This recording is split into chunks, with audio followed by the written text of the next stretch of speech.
हमारा बहुत अच्छा बच्चा है यार, समझदार, सत्संग में आता है ना? कभी कभी आता पर समय चाहिए है। प्रभात फेरी में प्रॉमिस किया था मैं आऊंगा रोज, पर क्या करें। तो सीआईडी और सीबीआई जो भी जांचें होती है, ये जब किसी से मतलब बात करती है, किसी को बात निकालनी है, तो आंखों से आंखें निकाल मिला करके बात करेंगे, क्योंकि आंखें बताती है आदमी झूठ बोल रहा है, सच बोल रहा है, वो आंखें पकड़ लेती। इसलिए आप देखते होंगे प्रधानमंत्री होता है ना, उसके साथ जो कमांडो चलते हैं उनकी आंखों पर काला चश्मा होता है, आपने देखा होगा, काला चश्मा लगा कर रखते। पहले मैं यही सोचता कि पैशन होगा, शायद पैशन होगा, फिर बाद में मालूम चला काला चश्मा क्यों पहनते हैं ये लोग। ये आंखें सबकी देखते रहते हैं, कौन क्या हरकत कर रहा है, कौन क्या करने वाला है। वो चश्मा रखते हैं, दिखता नहीं किसकी तरफ देख रहे हैं वो। अब चश्मे में क्या दिखे, आदमी कहां देख रहा है, बिना चश्मे तो मालूम चलता है मैं इसको देख रहा हूं, उसको देख रहा हूं, पर चश्मा इसलिए रखते हैं कोई मेरी तरफ नहीं देखे और मैं सबकी तरफ देख लूं, उसको आंखों से पकड़ लूं, उसको मारा। इसलिए ध्यान रखना, आंखों से बहुत बड़ी चोरी खुल जाती है। होठ तो महाराज बोलते रहते हैं, पर आंखों से व्यक्ति का मालूम चलता है क्या झूठ और क्या सत्य है। पार्वती ने, सती ने आंखों ही आंखों से बता दिया, मानो झूठ बोल रही है, झूठ बोल रही है, झूठ बोल रही है। भगवान महादेव को बड़ा दुख हुआ, अरे सती झूठ बोलने की कहां आवश्यकता थी, जो बात है मुझे कह देती महाराज। लेकिन सती झूठ बोली। भगवान महादेव ने उसी समय संकल्प ले लिया, मन ही मन, सती से नहीं कहा, मन ही मन सती को त्याग दिया।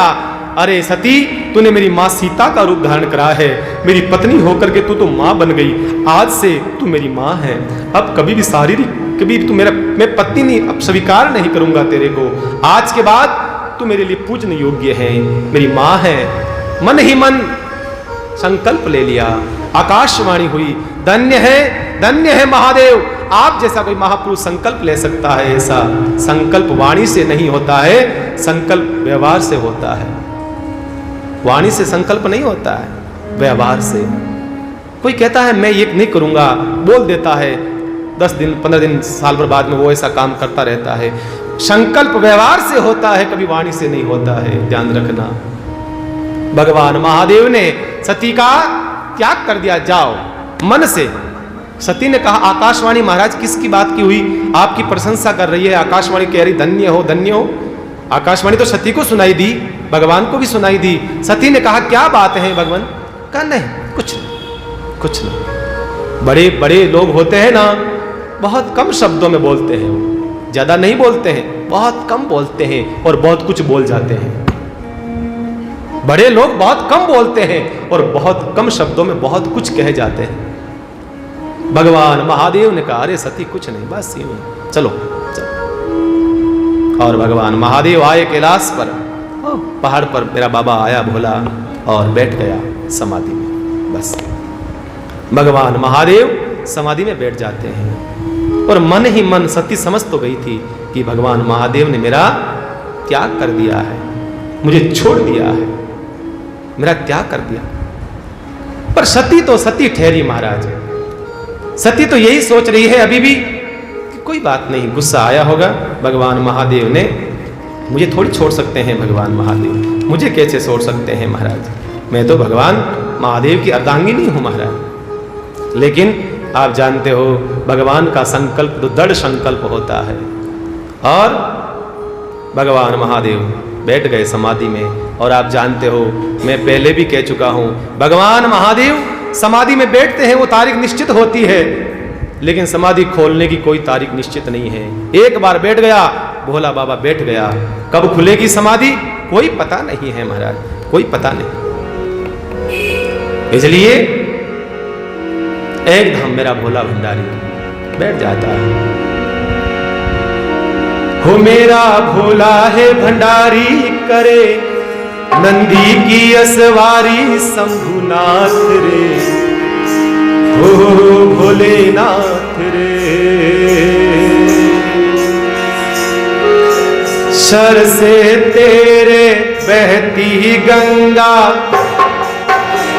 शर से तेरे बहती गंगा, काम मेरा हो। बोलिए ना, ये भजन तो सबको याद है। ये तो शर से तेरे बहती गंगा, काम मेरा हो नाम तेरा जब लेता ता ता महादेवा।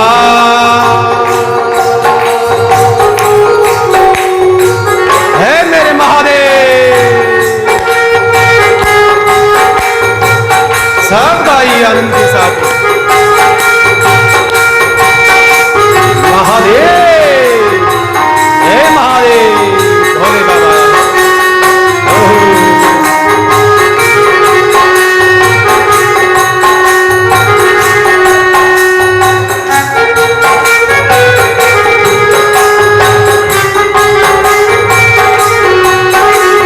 भक्तों का रखवाला है नीलकंठ महादेव, है केदार। भोला है भंडारी करके नंद की असवारी, सोमनाथ रे ओ भोले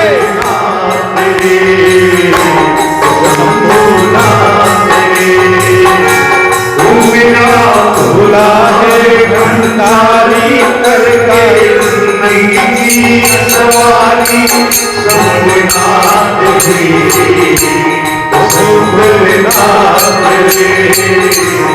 बम बम बम बम बम भोले।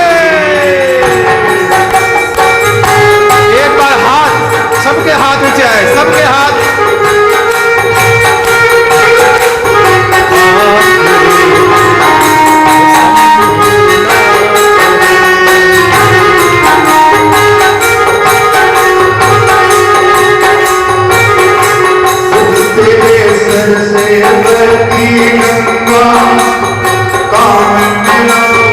जाता चंगा से नाथ रे शंभु नाथ रे।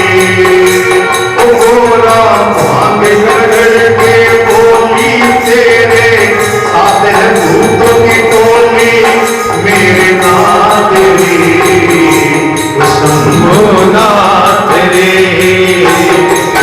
नाथ रे। वो मेरा भोला है भंडारी करके नंद की सवारी, शंभुनाथ रे वो शंकरनाथ रे नाथ रे।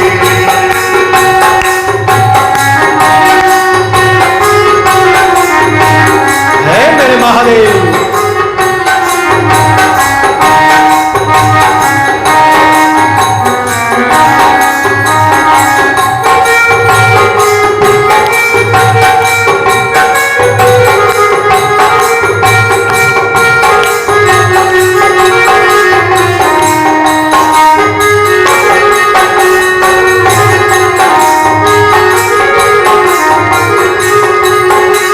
शर से तेरे बहती गंगा, काम मेरा हो जाता नाम तेरा जब लेता ता ता महादेवा।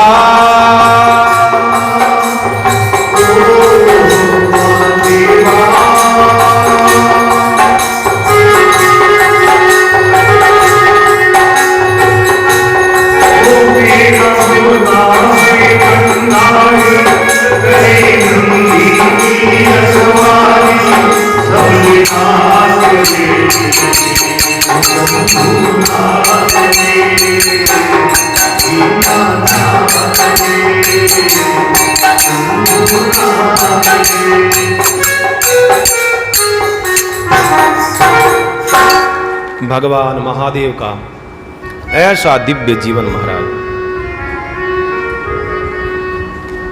और कहते हैं भगवान महादेव ने आकर के आसन बिछाया, बैठ गए समाधि में। और सूत जी महाराज कहते हैं, हे ऋषियों, समाधि ले बैठे 1 घंटे 2 घंटे 3 घंटे नहीं, 1 साल 2 साल नहीं, कितने बैठे? बीते संवत सहस्र शतासी, 87,000 साल के लिए समाधि पर बैठे। या बताइए, 87,000 साल के लिए ऐसे समाधि में बैठे हैं, अब समाधि खुली नहीं। अब माँ पार्वती, माँ सती बहुत दुखी हो गई। सती ने भोजन करना छोड़ दिया, स्नान करना छोड़ दिया, वस्त्र बदलना छोड़ दिया, सब कुछ छोड़ दिया। जैसा रूप था सती का वैसा ही दुबला पतला शरीर हो गया सती का, चिंता करते करते। घर में जब पति नाराज होता है तो स्त्री के जीवन के लिए कितनी पीड़ा होती है, वो वही समझे।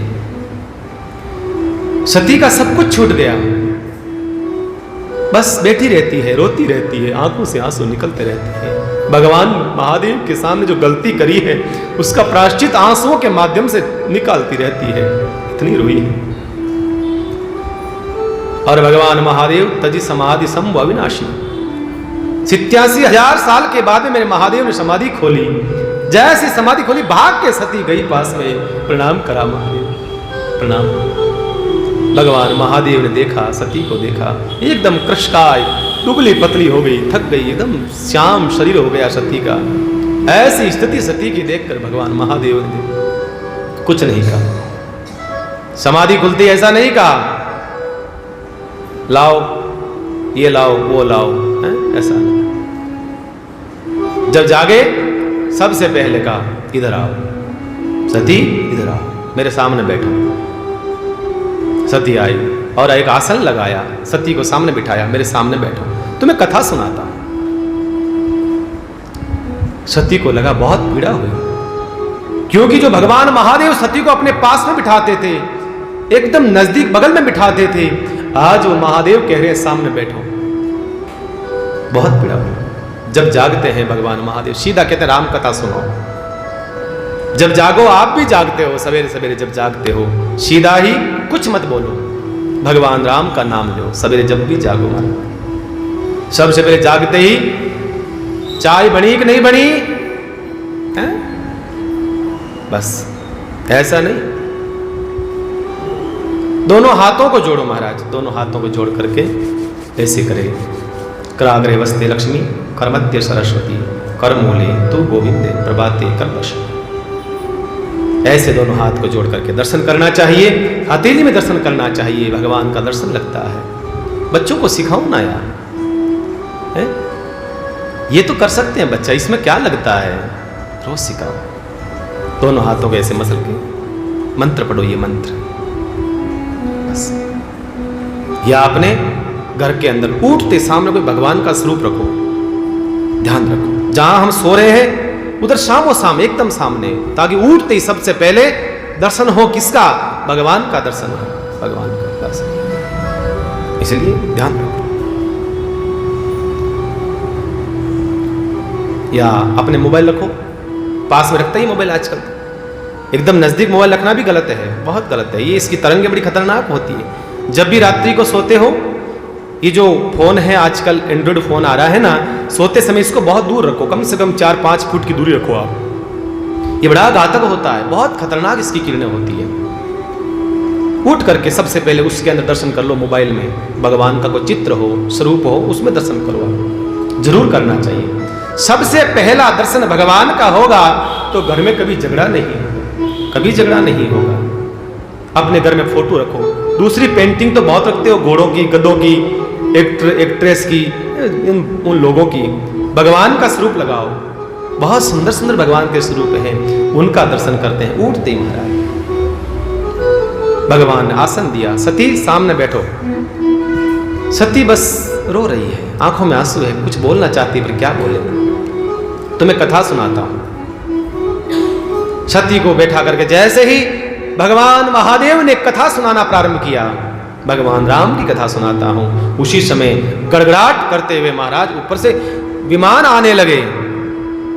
एक विमान आ रहा है, 2 आ रहे हैं, 3 आ रहे हैं, अनेक विमान ऊपर से गुजर रहे थे।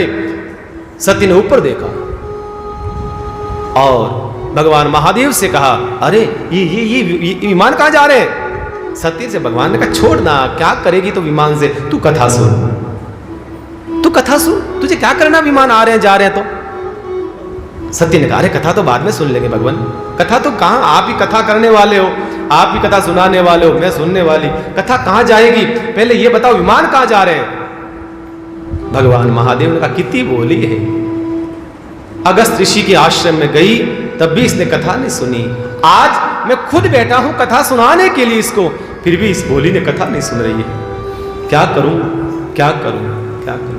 भगवान महादेव को बहुत पीड़ा हुई, सती को मैं कैसे समझाऊं, सती ये विमान जो जा रहे हैं तेरे काम के नहीं है। सती से रहा नहीं गया, खड़ी हो गई, रोका, ओ भैया ठहरो, देवता लोगों को रोका, कहां जा रहे हो। देवता ने विमान नीचे लिया और कहा अरे सती जी आपको पता नहीं है कहां जा रहे, कहां जा रहे आपको पता ही नहीं। कहा नहीं। देवताओं ने कहा अब मजा आएगा बताने का। देवताओं ने कहा सती हम तुम्हारे पीहर में यज्ञ करवा रहे हैं, तुम्हारे पिता दक्ष महाराज, हम सबको निमंत्रण आया है, हम सब वहां जा रहे हैं। सती ने कहा मेरे घर पर कार्यक्रम, मारे पीर में कार्यक्रम मन निवतो को नहीं। अब हमारा था जानो माता बहन और मामलो, पीर में कार्यक्रम और पच निवतो नहीं मिले तो कालजो महाराज तो बड़े। सती ने कहा मुझे निमंत्रण नहीं है, देवता तो देवता है, ऊंच वास नीच करतूती, देवता तो दूसरों के घरों में आग लगाने का ही काम करते हैं। देवताओं ने कहा ओ आपको निमंत्रण नहीं आया। कहा नहीं। देवता ने कहा ओ वो तो बहुत बहुत गलत करा। देवताओं को पता है भगवान महादेव का और दक्ष का विरोध है, एक दूसरे से ये दूर हैं, इसलिए देवताओं को जलाने के लिए, सती को जलाने के लिए विमान वहां से ले जा रहे थे महाराज। ये संसार की रीत है, दुनिया की रीत है, दुनिया जले पर नमक छिड़कने का काम करती है। अक्सर मैं कहता हूं ध्यान रखो, दुनिया का ध्यान रखो महाराज, हर बात सबको बताया ना करो, हर जख्म सबको दिखाया ना करो। लोग मुट्ठी में नमक लिए घूमते हैं, हर जख्म सबको बताया ना करो, हर जख्म ना बता। देवता इतने ऊंचे रहने वाले हैं फिर भी महाराज वो कैसी बात कर रहे हैं, आपको निमंत्रण नहीं सती। सती ने कहा नहीं नहीं। बस देवताओं को बहुत खुशी हुई, अच्छा रहा, बढ़िया रहा, इसको बुलाया नहीं। अब देवता जलाने के लिए आए हैं, अब हवाई जहाज का रास्ता तो कोई सा भी ले सकते हैं, अब वो तो विमान था, कोई टायर तो थे नहीं, विमान चाहे जहां से निकल सकता है। लेकिन देवता होशियार थे, ये महादेव को बताने के लिए, सती को बताने के लिए, देखो हम तुम्हारे वहां जा रहे हैं, तुम्हारे को निमंत्रण नहीं है, बैठे रहो, दिखाने के लिए बस। बाकी रनवे और भी बहुत सारे थे, लैंड कहीं से करके कहीं पहुंच सकते थे महाराज। हवाई जहाज क्या है, वो तो हवाई जहाज है, लेकिन रास्ता वही लेना था, जलाने के लिए, दिखाने के लिए। सती का बहुत दर्द दुख हुआ, बहुत दुख हुआ, सती को पीड़ा हुई। सती ने कहा ओहो मेरे घर पर, मेरे पीहर में कार्यक्रम, मुझे निमंत्रण नहीं है। भगवान महादेव के पास भाग करके आई। अरे सुनते हो, महादेव ने कहा तुझे आज मालूम चला, मैं तो बहुत टाइम से सुन रहा हूं, मैं तो कब से सुन रहा हूं। अरे हमारे पीहर में कार्यक्रम है, हमारे पिताश्री दक्ष यज्ञ करवा रहे हैं, चलो हम भी चलते हैं। भगवान महादेव ने कहा नहीं। क्यों, हमें निमंत्रण नहीं है। भगवान ने कहा बिना निमंत्रण के हम नहीं जाते हैं, हमारी कुछ रेस्पेक्ट है, हमारी कुछ इज्जत है, हम ऐसे कैसे चले जाएं। सती ने कहा तो क्या हुआ, कोई बात नहीं, बड़े हैं और हमने तो ऐसा सुना है गुरु के घर पर, भगवान के मंदिर में, मित्र के घर पर और माँ बाप के घर में बिना बुलाए जाना चाहिए। सती भगवान को ज्ञान दे रही है। भगवान का बिल्कुल सही है, बहुत सही, एकदम सही कहा आपने, आप।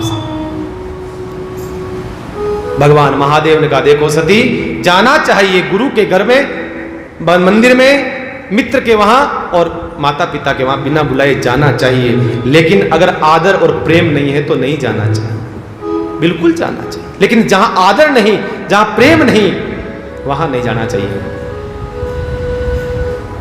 बस ये ध्यान रखो, आव नहीं, आदर नहीं, नहीं नैणन में नह, तागर कबू न जाइए चाहे कंचन बरसे में।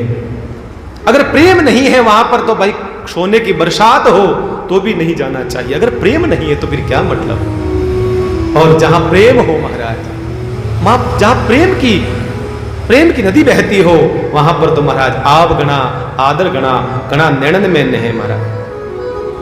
तांगर जरूर जाओ महाराज, जरूर जाओ, अवश्य जाना चाहिए। लेकिन सती से भगवान महादेव ने मना कर दिया, नहीं सती, हम तो नहीं जाएंगे। सती ने कहा तो क्या हुआ, चलिए ना, हो गई घटना, हो गई तो हो गई। सती से भगवान महादेव ने स्पष्ट मना कर दिया, नहीं नहीं, हम तो नहीं जाएंगे। फिर भगवान को लगा सती जाना चाहती है। सती ने पूछा, आप क्यों नहीं चलना चाहते हो?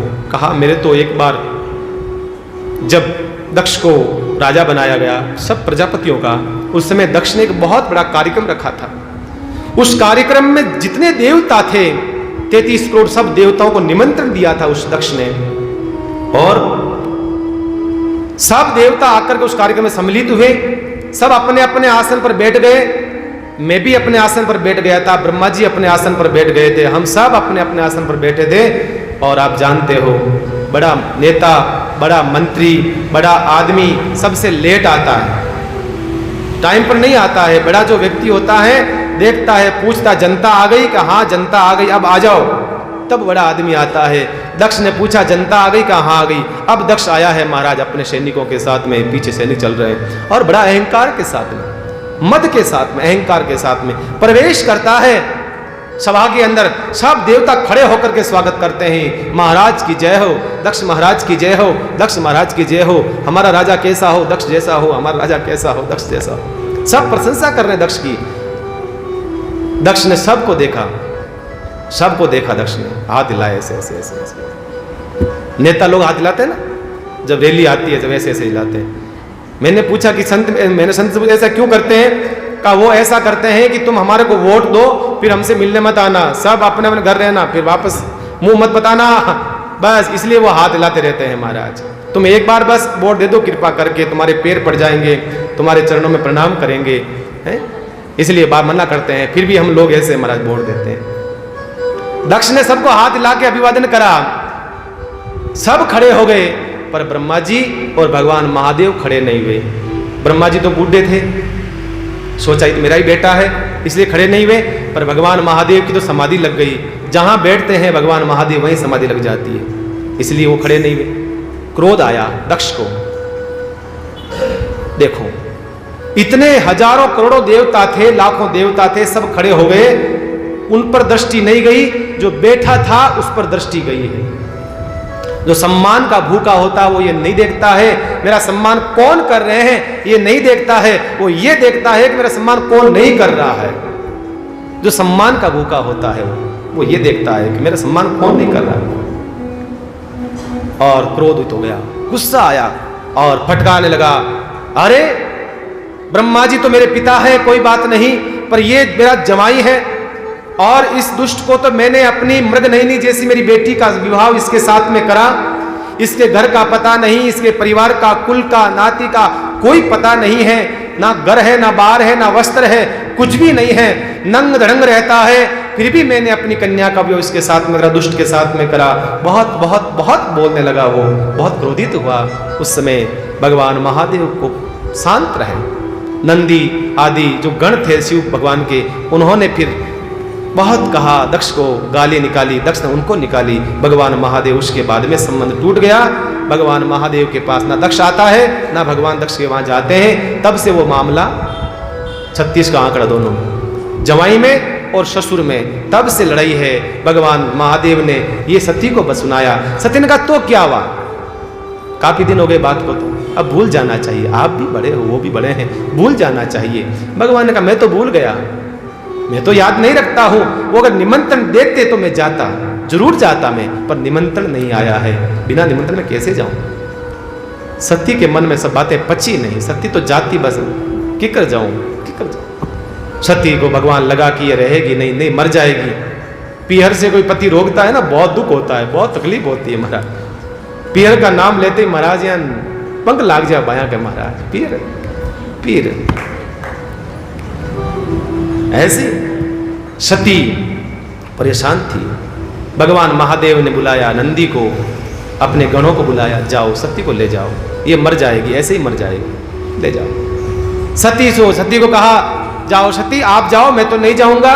सती तैयारी करने लगी, सती जाने लगी। भगवान महादेव ने कहा सती अपना सामान लेके जाना, सारा सामान ले जाना, कि भगवान जानते थे वापस तो आएगी नहीं, सारा पैकिंग करके ले जाना है ना, तेरे कपड़े अपड़े, तेरा सामान जितना है सब ले जा, तुम सब ले जा, वापस लौट के तो आएगी नहीं। तो सती ने अपना पैकिंग करी और सती सबके साथ निकल पड़ी। अब सती इंतजार, कब आएगा पीहर, कब आएगा पीहर मारा। निकली, पहुंची, सोचा जैसे ही मैं पीहर में प्रवेश करूंगी घर में, सबसे सामने मेरी बहनें खड़ी होकर मेरा स्वागत करेगी, आगे जाऊंगी मेरा भाई है, आगे जाऊंगी मेरे काका बेटा भाई होंगे, और आगे जाऊंगी मेरा पिता होगा, माँ होगी, सब मेरा सम्मान करेंगे, स्वागत करेंगे। अब मन में लाडू फूटे महाराज सती के। अड़ने दक्ष ने सबको मना कर दिया, कोई सती का स्वागत नहीं करेगा, अगर किसी ने सती का स्वागत किया है उसको मृत्युदंड दिया जाएगा। दक्ष ने स्पष्ट मना कर दिया, कोई सती का स्वागत नहीं करेगा। सब बहनें सामने खड़ी थी, प्रवेश करा जैसे ही घर में सती ने, सब बहनों ने मुंह मोड़ दिया, सब बहनें निकल जाती है। पिता आया दक्ष, पिता ने भी मुंह मोड़ लिया, वो भी गुस्सा करके निकल जाता है। सती को बहुत पीड़ा हुई। सती ने सोचा, मैंने तो सोचा कि मैं जब जाऊंगी तो मेरा सब स्वागत करेंगे, सम्मान करेंगे, पर यहाँ तो मेरा पिता मुझसे बहुत नाराज है। सती को बहुत पीड़ा हुई, कोई मेरे से प्रेम से नहीं मिल रहा है। आगे गई, आगे चौक में माँ खड़ी थी। माँ तो माँ होती है ना, माँ का तो प्रेम, माँ का प्रेम होता है। माँ से राह ने गया, माँ ने सती को गले लगाया। माँ ने कहा, बेटा सती, तेरे पिता तो अहंकार के वशीभूत हो गए हैं, तुम्हारे पिता को तो कुछ भी पता नहीं, कुछ भी पता नहीं है। बेटा तू आ गई है ना, बहुत अच्छा करा, बस तू आ गई है। सती ने कहा, कोई बात नहीं, पिता तो पिता होता है, लेकिन मैं अब जहाँ यज्ञ हो रहा है, जहाँ हवन हो रहा है ना, वहाँ जाकर के मैं दर्शन करके आती हूँ। हवन कुंड के ऋषि महात्मा देवता सब हवन कर रहे हैं, वहाँ सती गई है, सब का दर्शन करा है। क्या देखा, सब स्थान 33 करोड़ देवताओं के सबके स्थान बने हुए हैं, सबके सिंहासन लगे हुए हैं, सबकी पूजा हो रही है पंडितों के द्वारा। अगर पूजा नहीं थी उस कुंड में, यज्ञ में, तो एकमात्र भगवान महादेव की स्थान नहीं था, भगवान महादेव का स्थान बनाया ही नहीं गया था। सती को बहुत क्रोध आया। सती ने कहा, हो, बहुत पीड़ा हुई सती को। जिस यज्ञ में कल्याण न हो, भगवान महादेव का मतलब कल्याण, श्रद्धा विश्वास रूपणो, भगवान महादेव मिन कल्याण, और जिस यज्ञ में कल्याण की भावना नहीं होती हो, वो यज्ञ कभी पूर्ण नहीं हो सकता है, कभी पूरा नहीं हो सकता। सती को बहुत पीड़ा हुई, बहुत दुख हुआ। देखिए, स्त्री का जीवन दोनों तरफ से बड़ा खतरनाक होता है बेचारी के लिए। देखिए, पीहर में अगर ससुराल वालों का अपमान होता है तो उसे बहुत दुख होता है, ससुराल में पीहर वालों के लिए कोई बात कहता है तो बहुत दुख होता है। स्त्री के जीवन में ये बड़ी संकट है उसके जीवन में। वो चाहती है पीहर में भी मेरे ससुराल वालों का प्रेम बना रहे, और ससुराल में भी मेरे पीहर वालों की बातें बनी रहे, बस वो ये चाहती है। आज सती ने देखा मेरे पति का स्थान नहीं है, सती की आंखों में आंसू आ गए, क्रोधित हुई और कहा, हे सभासदों सुनो, तुम्हें पता है 33 करोड़ देवताओं में सबसे महान देवों का देव महादेव है, और जिस यज्ञ में महादेव के नाम की आहुति नहीं पड़ती हो, मतलब कल्याण, जिस यज्ञ में कल्याण की भावना नहीं होती है, वो यज्ञ कभी पूर्ण नहीं हो सकता है। और सती ने अपने अंगूठे से पैर के अंगूठे को दबाया धरती पर, योगाग्नि प्रकट करी और जल करके राख हो जाती है। सती जल करके भस्म हो गई। और कहते हैं जैसे ही मालूम चला, भगवान कैलाश पर बैठे भगवान महादेव को मालूम चला, सती ने अपनी लीला को समाप्त कर दिया। जटाओं को खोला है आज महादेव ने, पटका जमीन पर जटाओं को, उसमें से वीरभद्र को प्रकट किया। हे वीरभद्र, जाओ दक्ष के सारे यज्ञ को विध्वंस कर दो। वीरभद्र चला है सब गणों को लेकर के, पूरे के पूरे यज्ञ को वीरभद्र ने विध्वंस करना प्रारंभ किया है। ऐसा करा महाराज, जो सामने आता उसको मारा, जो सामने आया उसको मारा। अंत में दक्ष आया, दक्ष का कहते हैं उस सर छेदन कर दिया, दक्ष को भी मार दिया जाता है। अब दक्ष मर गया, सब चुपचाप हो गए, देवता घबराए, रोने लगे महाराज, अरे दक्ष मर गया, अब क्या होगा, दक्ष मर गया, अब क्या होगा। महादेव भगवान ने ऐसी लीला करी है, ऐसी लीला करी। वीरभद्र मार करके चला गया और भगवान महादेव बैठ गए समाधि में। और ब्रह्मा जी के पास देवता गए, ब्रह्मा जी से कहा, महाराज, ब्रह्मा जी ने कहा क्या हुआ? अरे कहा महाराज ऐसी घटना घट गई। तो ब्रह्मा जी क्यों था बटे लाडा की बुआ भरने गया क्यों भाई? मैं नहीं गयो महादेव जी नहीं गया तो था बटकाई ठोकरने गया। क्या महाराज गलती होगी, चले तो गए, का चले गए तो भुगतो, का उसको वापस जीवित करो आप कैसे भी करके, आप जीवित करिए, कृपा करिए। का मैं तो नहीं कर सकता हूं, आप भगवान महादेव के पास चलो। सब भगवान महादेव के पास गए हैं, जीवित करने के लिए प्रार्थना करने लगे।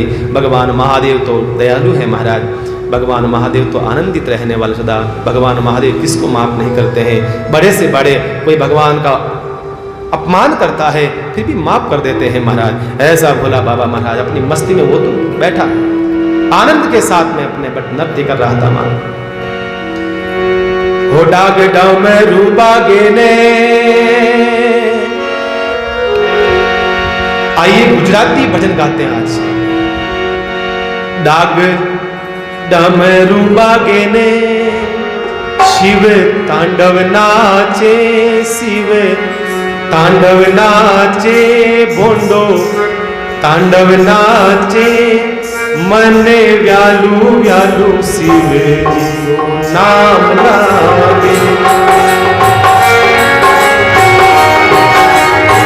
है महादेव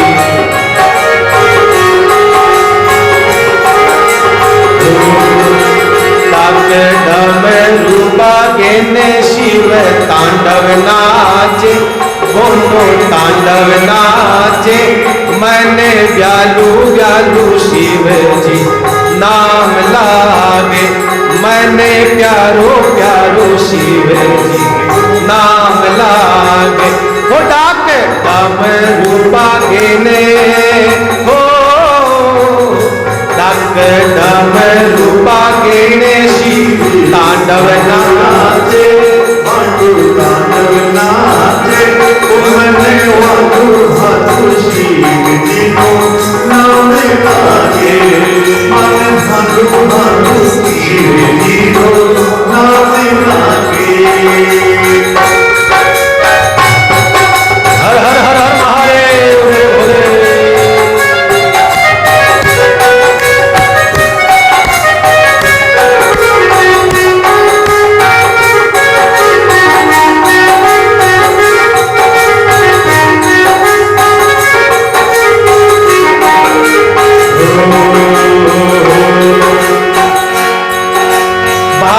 कुंड चंद हाथ में सोवे है त्रिशूल,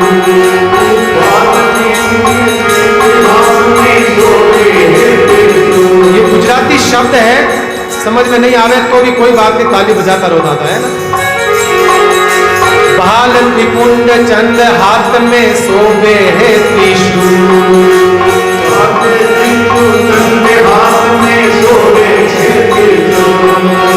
काना कुंडल गले सर्प है, पेरियो है अद्भुत, काना कुंडल गले सर्प है, पेरियो है अद्भुत। शिव तांडव नाचे, सारा ब्रह्मांड नाचे, माने वालो शिव जी नाम लागे, माने वालो शिव जी नाम लागे, मागे हो शिव तांडव नाचे, शिव तांडव नाचे, भोलो तांडव नाचे, शिव तांडव नाचे, भालो भालो शिव जी को नाम लागे।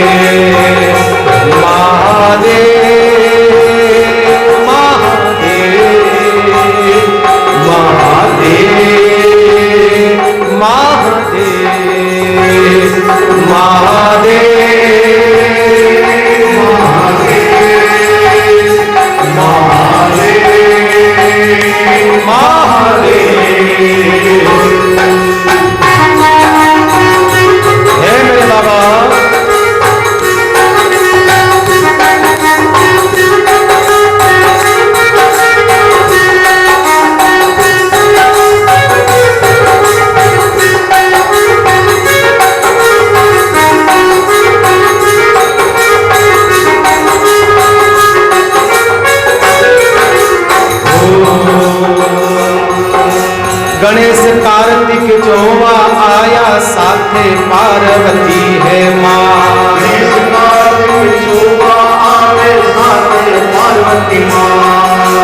गणेश कार्तिक चौवा आया साथे पार्वती माँ। गणेश कार्तिक चौवा आया साथे पार्वती माँ। ब्रह्मा विष्णु इंद्र आव्या सो संगात। ब्रह्मा विष्णु इंद्र आव्या सो संगात। नारद वीणा देव गाड़े हो,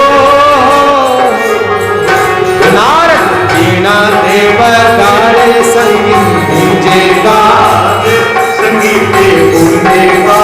तेरे मारे जाऊंगा तो शिव नाम आगे, ताके घर में हुआ के शिव कांडना दे, शिव कांडना दे।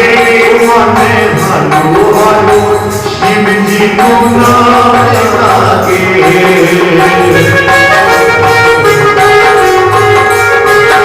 आनंद हो।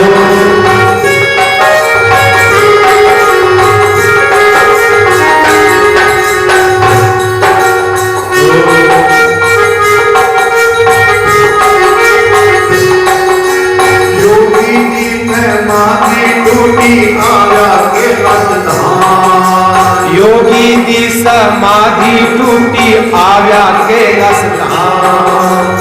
योगी दी समाधि टूटी आव्या के रसधाम।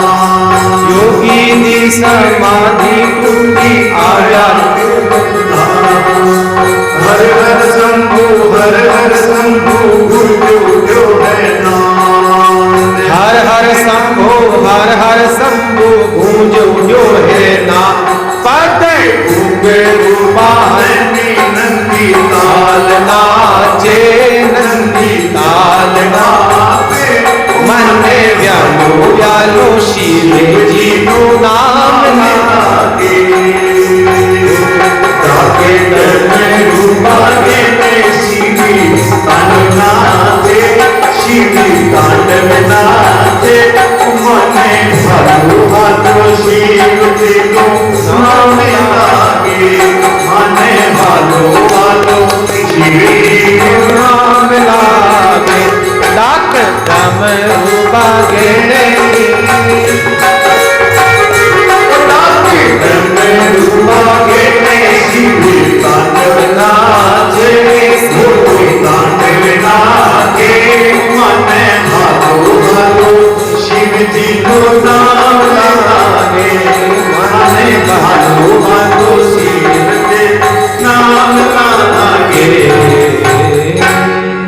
भगवान महादेव आनंद के साथ विराज रहे थे। सभी देवता गए, भगवान महादेव से प्रार्थना करी, प्रभु दक्ष मारा गया, क्या करें। भगवान महादेव को सती के मरने से बहुत दुखी थे। सब देवताओं ने प्रार्थना करी, भगवान महादेव गए हैं। भगवान महादेव ने कहा जो मर गया है उसको तो प्राणदान कैसे दिया जाए। देवताओं ने भगवान से प्रार्थना करी, महादेव से। भगवान महादेव कहा ठीक है, अभी तुरंत में किसी की मृत्यु हुई हो उसका कोई मस्तक ला करके मुझे दे दे तो वो लगा सकता हूं, किसी को मार करके नहीं। कोई मृत्यु हुई हो तुरंत और वो मस्तक मुझे ला करके दे दे किसी का तो मैं जिंदा कर सकता हूं। बकरे के कोई मृत्यु हो रही थी, बकरा मरा था, उस समय बकरे का मुख ला करके कहा प्रभु ये लीजिए। भगवान महादेव ने उस दक्ष के ऊपर बकरे का मुख जो है वो रखा और जैसे ही वो दक्ष पर रखा, दक्ष ने भगवान महादेव का बम बम बम बम बम बम भोले कह करके भगवान से प्रार्थना करी, बोलिए उमापति महादेव की। तब से बम बम बम बम भोले की ये पुकार सब हम लोग करते रहते हैं। बकरा ऐसे ही बोलता है ना, ये बकरे की भाषा से उसने भगवान महादेव की स्तुति करी है। इस प्रकार से पुनः दक्ष जीवित होता है, भगवान महादेव चरण पकड़ता है।